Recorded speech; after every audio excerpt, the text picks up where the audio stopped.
자산 인플레이션 시기를 못 타가지고 마음 아파하시는 분들 꽤 많이 계세요. 그래도 제가 한 말씀 드리자면 기회는 또 옵니다. 자본시장, 부동산 시장은 늘 그랬어요.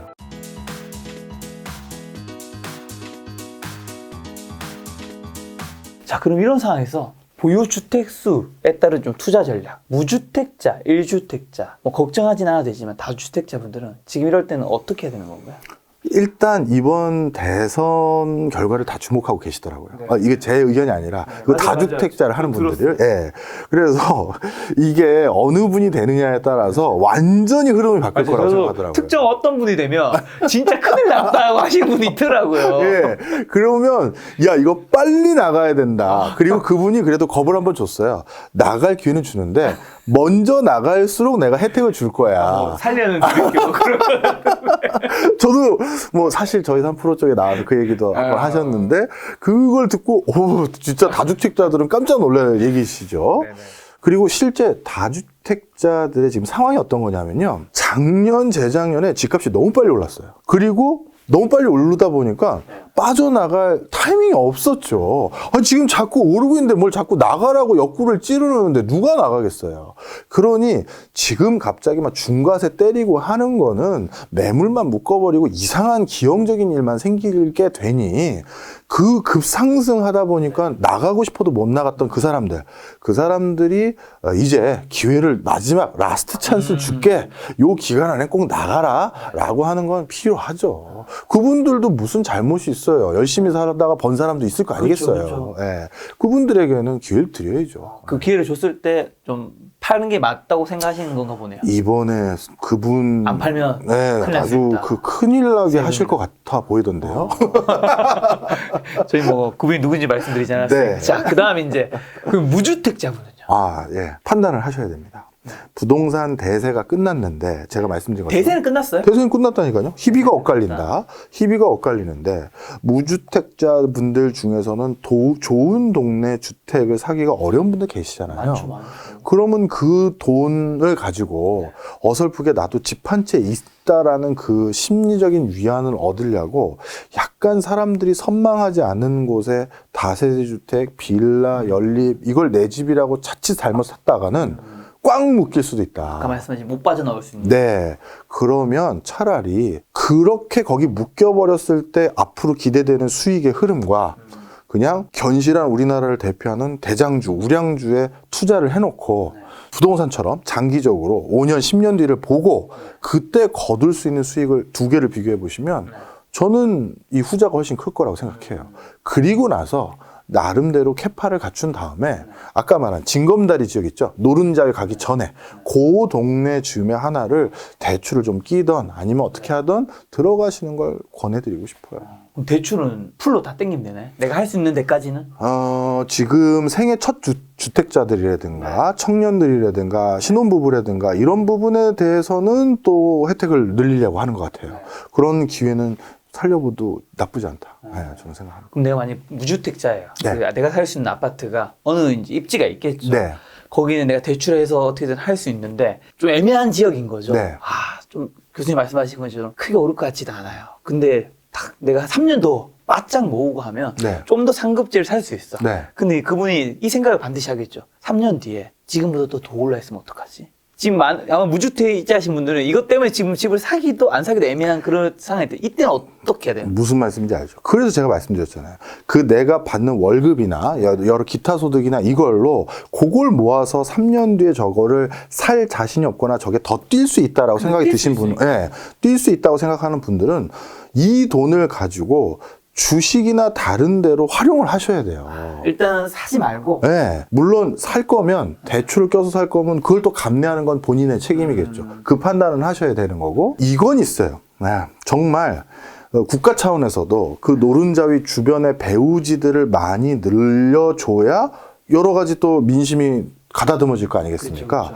그 잠정 배우지 후보군이 될 만한 데를 잘 또 미리 타고 들어가면 좋은데 그거는 뭐 함부로 얘기할 수는 없는 거니까. 각자의 공부의 영역이니까. 네. 자, 그럼 남은 1주택자분들은? 1주택자분들은 옛날 같은 거는 이제 잘 못하죠. 참, 그게 이제 저도 사실, 저런 방법이 있구나 하면서 안도했던 게 뭐냐면, 네. 제 주변에 그냥 공부하는 사람들 대학 교수는 월급이 얼마 안 돼요. 예. 그렇죠. 예, 그런데 우리들 중에서 우리 주변에 저와 비슷한 직종에 일하는 사람들 중에서 부동산으로 큰 돈 분들은 흔히 말하는 뭐 갭 투자 같은 거죠. 그렇죠. 나는 어디 그 약간 뭐 마포나 뭐 상암이나 뭐 어디 살고 있는데 내가 산 집은 강남 어디에 있는데 그걸 전세 끼고 산 거죠. 그죠. 예. 그래서 거기가 팡 뛴 거잖아요. 근데 이제 그런 게 실질적으로 거의 많이 막혀버렸거든요. 그래서 1주택자들이 자꾸 그런 방식으로 뭐 나름대로 투자해서 성과를 내기는 이제 쉽지는 않아요. 그래서 이제는 말 그대로 내가 살고 있는 곳이 실거주지이자 그리고 앞으로 상승을 할 수 있는 그런 지역을 또 잘 선택해야 되지 않을까 싶어요. 국가가 방금 제가 말씀드렸던 방식과 같은 투자는 자꾸 막으려고 더 준비를 많이 하고 있습니다. 사실 뭐 저도 전 직장이 뭐 한국개발연구원이라는 국책연구기관에 있었는데 유관기관들이 다 그런 거 공부하는 사람들이거든요. 부동산 정책 뭐 이런. 근데 가끔 이제 이번에 송년회 하거나 할 때 요즘 뭐해? 그럼 물어보면 하여튼 후속 대책들 뭐 이런 것들을 또 단단히 또 고민하더라고요. 지금 이 질문도 굉장히 좀 어려울 수 있지만 왠지 교수님은 굉장히 슬기롭게 넘어갈 것 같은데요. 유동성이 풀리면서 부동산 시장이 상승했다도 맞지만 또 누군가는 정부의 정책이 실패했다라는 의견도 있잖아요. 특히 대한민국에서는. 그 후단의 의견도 맞는 건가요? 전 맞다고 생각합니다. 뭐 정부가 다 잘못했다는 아니지만 상당 부분 오판한 것도 있었어요. 저는 그렇게 생각합니다. 자, 그럼 이제 현재 부동산 투자하고자 하는 분들이 좀 조심해야 할 혹시 수치 같은 거 있을까요? 지표라든가. 아까 저는 그걸 얘기하고 싶었었어요. 오늘 나온 이유 중에. 어떤 동네에서 5천만 원 싸게 매물이 나왔다, 3억 싸게 나왔다가 대세 하락이 아닌 동네들이 있는데 그걸 보고 집값은 이제 하락으로 전환됐어 하면서 원래 내가 거기 들어가서 실수요자로 살고 있어도 되는 동네를 투자를 주저할 필요는 굳이 없다. 약간 거기가 좋은 동네라면. 동네별로 그 매물의 상승이냐 하락이냐에 따라서 그것도 다를 수 있다. 네. 제가 그렇다고 뭐 부동산 투기를 권하는 건 아니지만 우리 모두 그냥 누군가의 가장이자 어머니로서 노후를 대비하는 차원에서 그런 관점에서 말씀을 드리면 굳이 내가 거기에서 살아도 되는 나름대로 사람들이 그 동네 좋지 뭐 라고 하는 동네면 주저하지 마세요. 지금 처음부터 끝까지 교수님이 국지전 얘기해 주셨으니까 국지전은 입지라는 걸 텐데 입지를 좀 좋은 데 고르는 선택하는 기준 요거 좀 한 번만 풀어주신다면 어떤 게 있을까요?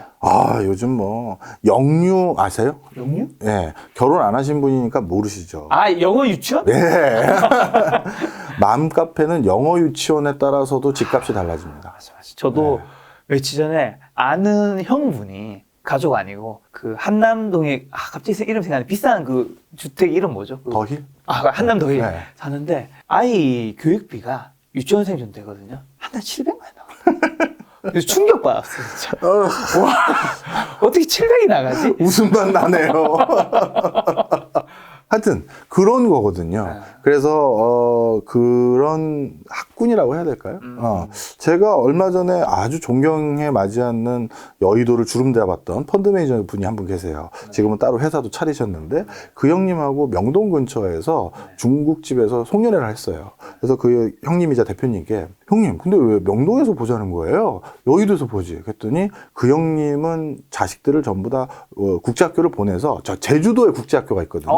네, 거기에서 사모님하고 거기서 다 살고 본인만 이제 그 직장 때문에 자기가 운영하는 회사 때문에 서울에 사는데 명동에 집을 얻었대요. 그래서 형 명동에 왜? 그랬더니 명동은 서울 한복판인데 좋은 학군의 학교가 없잖아요. 영유도 없을 거고 바로 뒤에 신세계백화점밖에 없거든요. 그러다 보니까 와 70평대인데 가격이 얼마일 것 같으세요? 명동 70평. 네, 전세로. 그 형은 이제 집은 반포에 있고, 제주도는 학교 때문에 이제 빌려서 살고 있고, 자기만 이제 여기에 반포가 재개발로 들어가서 여기에 따로 이제 전세를 얻은 건데. 70평이니까 그래도 20억? 안 됩니다. 네, 15억 왔다 갔다 했어요. 싸죠. 70평인데. 70평 후반대인데. 그 이유가 학군이에요. 거긴 학교랑 영유 이런 거 없거든요. 그래서, 좋은 동네 학군. 실수요자들은 애들을 키워야 되니까. 자, 부동산 가격 결정한 요소, 뭐 많은 분들은 뭐 수요와 공급 얘기해 주신 분들, 뭐 기타 등등 있는데, 교수님은 딱 세 가지 기준이 있다면 뭘 보세요? 동네 지명. 지명. 중요합니다. 네. 정말 어느 동네는요, 딱 인도 하나 차이를 가지고 동작구고 서초구예요. 와, 그때 집값이 달라. 모든 인프라가 똑같은데, 여기는 동작이고, 여기는 서초예요. 그것 때문에? 그것 때문에. 지명. 참 이해가 안 가는데 저도 하여튼 그게 있어요. 네네. 진짜 있어요. 그게 하나 있고 네. 두 번째는 아까 말씀드렸던 영유 같은 거. 영유, 학군. 학군. 네. 네, 학군. 그다음에 세 번째는 공원. 요즘 이런 거 정주 여건이라고 부르죠. 네. 그걸 많이 보더라고요. 그러니까 뭔가 쾌적하게 산책하고 강아지 데리고 나갔다가 들어오고 뭐 요런 게 근처에 얼마나 구비되어 있는지. 또 세 개를 많이 보는 것 같습니다. 지명과 학군과 공원. 네. 알겠습니다. 교수님 같은 경우는 사실 3프로에서도 방송도 하고 여러 개 또 공부도 하고 가시니까 세상의 변화에 아무래도 좀 더 민감하실 텐데 요즘 뭐 재테크 경제와 관련했을 때 조금 내가 새롭게 좀 보고 있는 거 아까 말씀하신 그 스마트 글라스 말고 또 다른 거 있으세요? 세상이 요즘 좀 이렇게 변하고 있고. 저는 이제 학생들을 많이 만나니까요. 네. 20대 초반, 20대 중반 학생들은 메타버스 투자 진짜 많이 합니다. 온라인에 있는 아이템, 온라인에 있는 어떤 커뮤니티, 네. 카운티라고 할게요. 네. 그런 걸 사요. 그리고 NFT를 가지고 뭐 아이템 사는 거, 그 다음에 또 뭐가 있을까요? 아트테크. 집단으로 돈 모아서 내가 좋아하는 연예인의 미술 작품이래 이런 거. 왜냐하면 주식 사기도 쉽지가 않고. 그 다음에 부동산 사기는 더 쉽지 않고. 그러니까 그런 걸로 굉장히 관심이 많고요. 네. 그리고 그거는 할 때 초기 자본이 많이 안 들어가잖아요. 네네. 그런데 만약에 수익이 벌리면 뭐 30배, 40배씩 벌리니까 아르바이트 한 2, 3개월 해서 네. 돈 모은 100만 원 가지고 저 뭐 샀는데 그게 세상에 30배 올랐어요. 이런 친구들도 많고 그런 걸 몇 번 잘했던 친구가 있어요. 저는 그 친구 아직도 잊혀지지가 않는데 교수님, 저 오늘 교수님한테 상담받을 게 있는데 따로 뵐 수 있을까요? 그러는 거예요. 근데 교수님이 따로 시간을 내주신 거니까 식사를 모시겠대요. 뭐지? 학생이. 학생이 뭐지? 내가 사도 되는데. 그래서 제가 거만하게 이놈아 그런 걱정은 안 해도 된다 하면서 그냥 어느 커피숍으로 와라. 내가 식사 약속은 요즘 다 잡혀 있어서 왔어요. 그랬더니 기특한 생각도 하고 그래서 전 기뻐서 뭐 케이크라도 사줄까 뭘 할까 했는데 뭐 다 사서 먹였죠. 그러더니 걔한테 이제 들었던 얘기가 가상화폐 투자했죠. 맞아요. 가상화폐 투자하고 뭐 하고 했는데 자기가 요런 아이템이 하나 생각나는데 이걸로 창업을 하고 싶다는 거예요. 네네. 그래서 저는 이제 노파심에 창업도 기특한 생각이지만 부모님하고 상의해봐라. 그치. 창업이 이거 좀 쉽지 않지 않니? 부모님 분명 공무원 시험 보라고 할 텐데 하면서 농담 반 진담 반 했어요. 그랬더니 부모님이 최근에 너 정도 돈 있으면 안 해도 된다라는 얘기를 했다는 거예요. 그래서 잠시만 이게 무슨 소리니 하면서 무슨 일이 있었니 했더니 군대 들어가기 전에 코인을 먼저 사놨다가 군대 때문에 일부러 못 판 거야. 네. 본인 상황이 안 되니까. 그러다가 나왔더니만, 그리고 또 나왔더니, 하 있고, 그 다음에 그 뒤에 한두 번 또 다른 걸 했는데 또 잘 됐고. 그래서 웬만한 직장인이 평생 벌 돈을 벌써 모았어요. 그렇죠. 그래서 부모님이 그러면 이 돈의 상당 부분을 어디다 넣어놓고 요거만 가지고 네가 할 수 있는 건 해봐도 된다. 그래서 찾아왔더라고요. 그런 샘플이 학교에 있잖아요. 한 명이라도 학교 전체 소문이 나요. 그렇죠. 네. 그러면 그 뒤에 학교 분위기는 어떻게 되겠습니까? 이 학교를 왜 다니고 있나 뭐 이런 생각을 하겠죠. 뭐. 일단 저는 이제 그 친구랑 빨리 친해져야 된다. 술이라도 얻어먹으려면. 자, 그래서 요즘 학교에 그런 문화가 꽤 보여요. 네. 누군가 투자를 잘해서 꽤 벌었다. 그 투자의 옳고 그름 뭐 이런 걸 감히 제가 논하고 싶진 않고 그러다 보니까 요즘 20대, 30대 MZ 세대들 이런 가상화폐, 아트테크, 메타버스, NFT 굉장히 투자 활발하다. 근데 3프로 채널에서는 사실 가치 투자를 굉장히 좀 지향하시잖아요. 올바른 투자. 그다음에 김동완 소장님도 제가 여러 방송 보더라도 이런 가상화폐 투자를 안 하시는 분으로 알고 있는데 맞아요. 근데 어쨌든 이런 뉴스나 이런 거는 접하면서 공부하고 계실 거잖아요. 공부 교수님도 엄청 많이 분명히. 하십니다. 이렇게 부자가 되는 분들을 보면 솔직히 교수님은 네. 어떤 생각이 드세요? 저는 가상화폐 투자를 해요. 아요? 네, 저는 해요. 그래서 김동환 소장님하고 그 부분에 대해서도 토론도 많이 하고 저희들끼리 앉아서 막 스터디 같은 것도 해요. 네. 근데 김동환 소장님이 뭐 그걸 부정하고 그런 게 아니라 전통적인 이런 방법에 비해서 여기가 아직 혼탁한 부분이 분명히 있으니 선의 피해자 생길 걸 우려하시는 거예요. 근데 저희 같이 약간 김동환 소장님보다는 젊은 저 같은 경우는 그런 혼탁한데 또 이런 게 있지 않습니까, 형님? 하면서 이제 장난 반 진담 반 하는 거죠. 네. 그래서 이제 저희 내부에서도 계속 스터디하고 있고요. 조만간 저는 그래서 3프로 형님들 중에서 다 알 수 있으니까 진우 형한테 형 혼탁한 거를 혼탁하다고 못 보게 안 보는 척 하는 건 우리가 할 일이 아니야 형. 그래서 거기에 우리가 정론을 얘기해 보자. 진우 형하고 제가 좀 고민을 하고 있어요. 코인 관련한 채널을 하나 파볼까. 그 진우 형하고 저랑 번갈아 가면서 진행도 하고 뭐 블록체인 전문가도 모시고 코인 하는 사람도 하고 해서 좀 해볼까 하는데 저희도 워낙 몰라가지고 이걸 어떻게 흔히 말해서 코너를 다 완비할지 도와주세요. 어쨌든 그 가상화폐에 투자를 하고 네. 있는 분들이 굉장히 많이 있기 때문에 이게 그럼요. 옳다 그르다에 떠나서 여기서 올바른 투자를 하기 위해서 그런 방향의 그렇죠. 콘텐츠를 준비하고 계신다. 그리고 뭐 주식은 뭐 저희가 뭐 많이 하긴 하지만 다른 좋은 채널들 많잖아요. 우리 김 작가 채널도 되게 명망 있는 분들 나와서 정론들 말씀하시고 자기 이름 걸고 나온 거니까 다들 거짓말하고 그냥 대충 얘기하시는 분들은 아니에요. 하여튼 좋은 분 많이 모시는 이런 채널도 있는데 코인에 대한 그런 전문 채널은 잘 안 보이더라고요. 코인 전문적인 채널은 큰 채널은 없는 것 같아요. 그죠? 예. 네. 그래서 좀 크게 좀 이렇게 공론화를 해보자라는 생각을 조금 갖고 있어요. 자, 지금 젊은 분들 뭐 이제 코인 투자한다는 얘기 나와서 그런데 아무래도 젊을 때는 사실 돈이 별로 없잖아요. 네. 만약에 내 자산이 뭐 1,000만 원, 아니면 뭐 5천만 원, 좀 많게는 30대 초반에 사실 1억까지만 모아도 어우, 현실적으로 성공하죠. 받은 게 아니라면 진짜 많이 모은 거잖아요. 음. 이런 분들이라면 좀 교수님은 어떤 투자를 할 것 같으세요? 저는 당연히 코인 했을 겁니다. 그리고 제가 나온 학교 중에서 한 곳이 이제 공대들이 잔뜩 있는 학교가 하나 있었어요. 네네. 거기를 가보면 안 하는 친구가 없어요. 그 친구들에게 코인이라는 건 무슨 우리 달러나 원화를 대체하는 그런 대상물도 아니고 그리고 전통적인 금융시장이라고 할 수 있는 주식에 대한 대체 투자도 아니고요. 코인이라는 건 새로운 세상이에요. 코인을 바탕으로 한 새로운 비즈니스 모델을 만들고 코인을 바탕으로 한 알고리즘을 짜서 새로운 IT적인 어떤 상황을 만들려고 그걸 바라보는 거지. 코인이 잘 되면 이게 왜 원화 아니면 위안화 달러하고 뭔 관계가 있어? 오히려 저에게 질문을 해요. 그리고 코인과 주식은 형 어떻게 되는 거예요? 뭐 오히려 이건 전혀 몰라요. 그냥 이 코인이라는 걸 베이스로 새로운 어떤 IT 비즈니스 모델 이런 걸 구축하는 사람들이 되게 많고요. 그걸로 적지 않은 성과를 보인 친구들도 많아서 그쪽에서는 뭐 그거를 하등 이상하게 생각하지 않아요. 네. 저도 그런 지인들이 많아서 그런지 그냥 제가 전통적인 경제학자나 이런 부분만 있는 게 아니라 이런 측면도 알다 보니까 저는 그런 데서는 좀 유연한 편입니다. 그런 쪽에서 내가 투자든 비즈니스든 한번 기회를 보는 것도. 그렇죠. 오히려 그런 차원에서 제가 자주 말씀드리는 게 저는 비트코인은 예전에 벌써 매도를 했고요. 예. 물론 그 뒤로 눈물을 흘렸죠. 더 올라갈 줄 몰라서. 얼마 때 매도하셨는데? 저는 한 6천만 원대 매도했는데 그 뒤에 더 올랐었어요. 한참 다시 또 내려오긴 했지. 내려오긴 했죠. 그때는 또 다행이다 했는데 참 사람이 알량하죠. 자, 그런데 이더리움은 꽤 가지고 있어요. 네, 계속. 그 이유가 비트코인은 개발자가 누군지도 정확히 모르고 모르죠. 그리고 이게 하나의 알고리즘이란 말이에요. 제가 보는 관점은. 근데 그 알고리즘을 만든 사람이 쉽게 얘기해서 도스 1.0을 만들었어.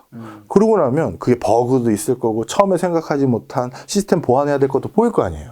그럼 도스 1.0을 도스 2.0, 도스 3.0 나중에 윈도우 만들고 뭐 윈도우 XP 만들고 뭐 이렇게 해야 되는 거잖아요. 그래야 그 생태계가 발전하는데 이거는 비트코인은 도스 1.0 만들고 나서 누가 사라져 버렸어요. 그런 시스템하고 이더리움이라는 데는 어떠냐?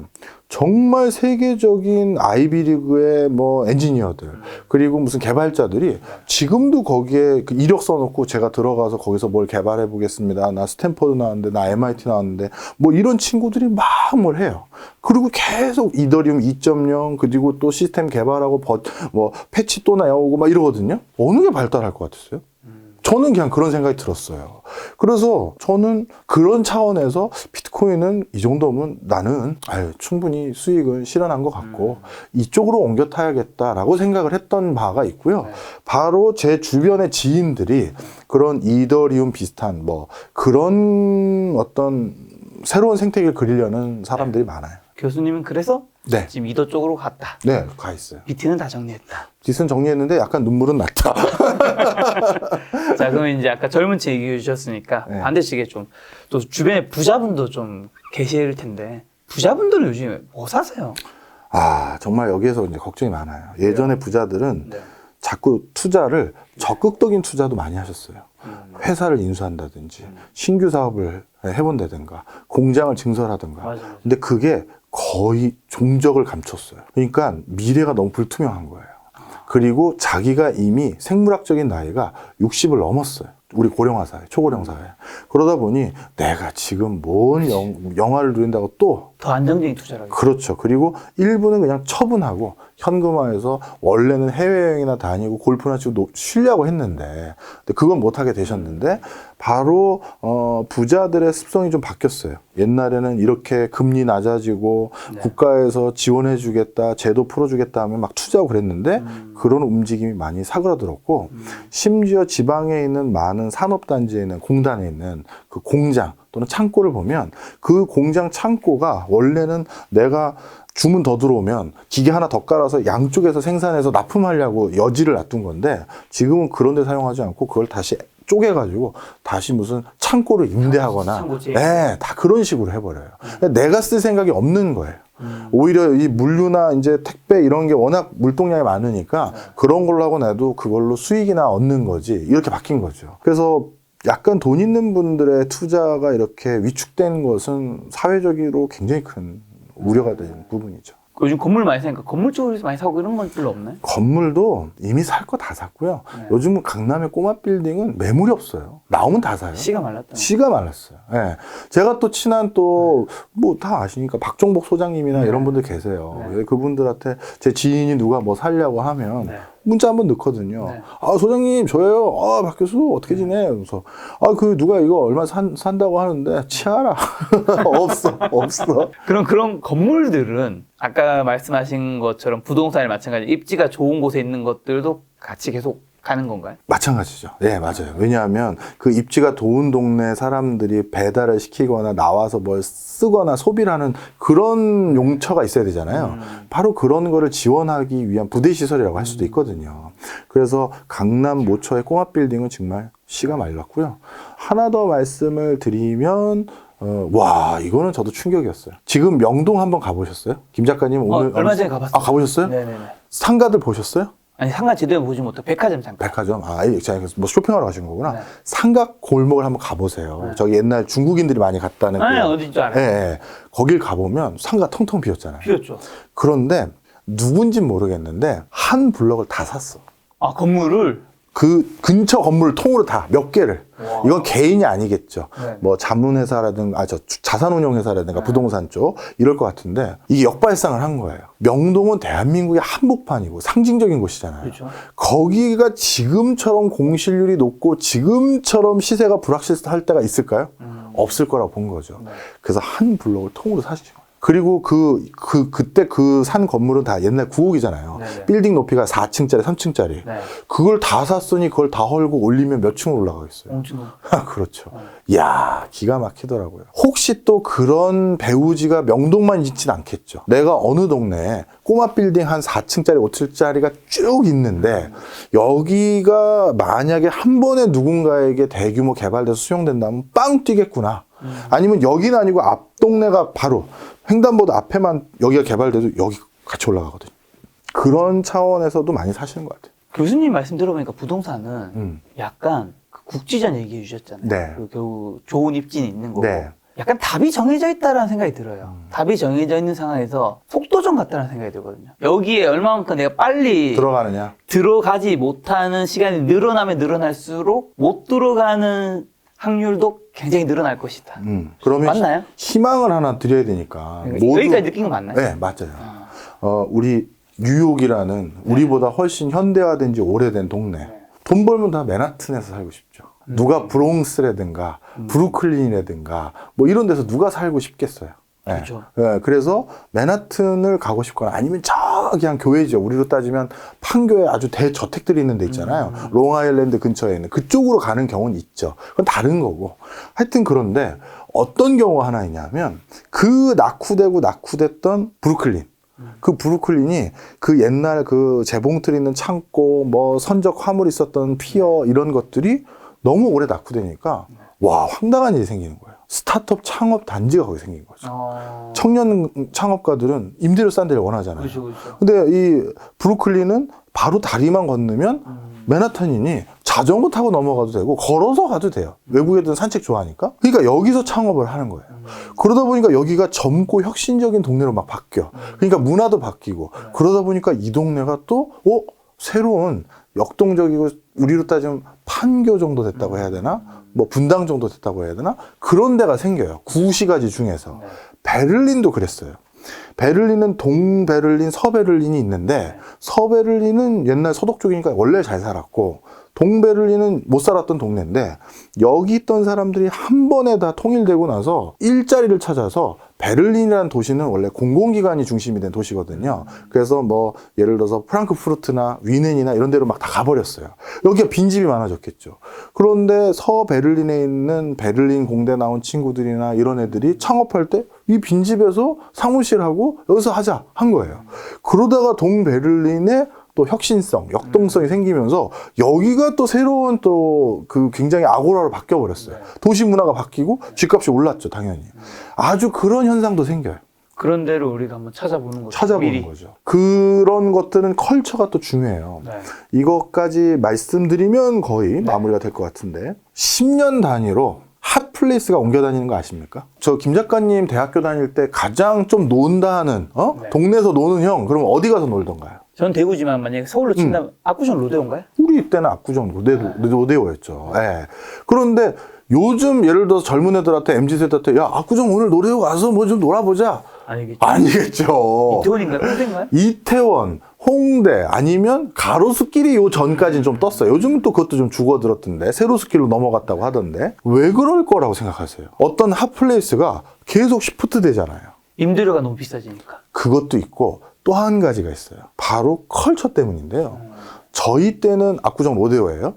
그럼 저희가 대학교 다니고 나서 이제 사회생활 할 때 송년회 하거나 신년회 한다고 쳐요. 그럼 친구들한테 야 뭐처럼 우리 옛날 생각도 할 겸 압구정 로데오 가자 해서 양복 입고 거기 딱 오는 순간 근처 대학생들이 여긴 어떤 동네? 아 여긴 아재들 동네야. 여긴 오면 안 되는 곳이구나. 그들만의 리그를 따로 찾아가는 거예요. 그래서 10년마다 동네가 바뀌어요. 네, 사람들이 자주 노는 동네가.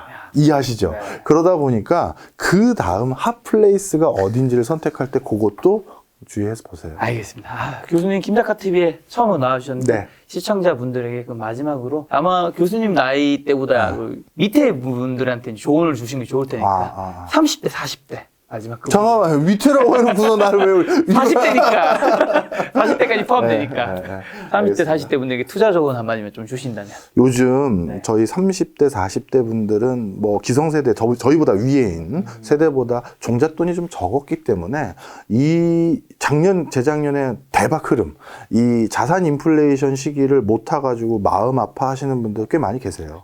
허탈하신 분도 계시고요. 그럴 때마다 이게 위안이 감히 제가 제 주제에 위안을 해드린다는 것도 좀 주제 넘은 짓이지만 그래도 제가 한 말씀 드리자면 기회는 또 옵니다. 항상 자본시장, 부동산 시장은 늘 그랬어요. IMF 외환위기 때 그때 내가 삼성전자 샀었으면 자 글로벌 금융위기 때 그때 내가 뭐 샀었으면 자 그런데 또 코로나 왔었잖아요. 또 와요. 그러면 지금은 버스를 내가 놓쳤는지 모르겠지만 다음 버스 올 때 내가 과감하게 이번에는 내가 그동안 공부도 했고 김작가TV 보면서 그리고 우리 3프로도 보면서 공부도 했고 돈도 좀 모았어. 자 이번에는 돈이 적을 때 한 곳에 자꾸 몰빵을 하게 되는 거잖아요. 그렇죠. 돈도 있으니까 여기도 좀 넣고 여기도 좀 넣고 이렇게 좀 넣어야지 해야 안정적으로 쫙 수익을 거두는 거거든요. 다음 버스 또 옵니다. 그때를 대비해서 모으시는 것도 절대 우리가 뭐라 할까요? 나쁜 전략 아니다. 그렇게 꼭 믿어주시면 좋겠습니다. 알겠습니다. 다음 기회를 잡을 수 있는 오늘 영상이 되었으면 좋겠다는 네. 생각이 들었습니다. 오늘 만남의 손님은 박정훈 교수님이었습니다. 지금까지 여러분 소중한 시간 함께 해주셔서 정말 감사합니다. 오늘도 김 작가였습니다. 고생 많으셨습니다. 별 말씀이요. 너무 재밌었습니다. 예. 이따 사인이나 해줘요.